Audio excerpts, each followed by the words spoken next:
ఏ కన్ను చూడదనా నీ విచ్చల విడిమిడిసి పాటు, ఏ చెయ్యి ఆపదనా తప్పటడుగే నీ అలవాటు. అదృశ్య దృష్టిగా సకల సృష్టిని ను గమనిస్తున్నది లెక్కగట్టి,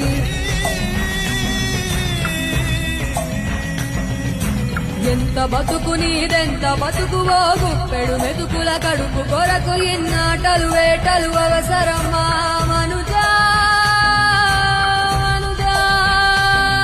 ఏ మారిక నిన్ను కబళిస్తుంది రమాయదారి పంజా. కోరికొని తెచ్చుకో మాకు కర్మ, దాన్ని విడిపించుకోలేదు జన్మ. సత్కర్మభిశ్చ సత్ఫలితం దుష్కర్మ ఏవ దుష్కరం అత్యుత్కట పుణ్యపాపానాం సత్యం.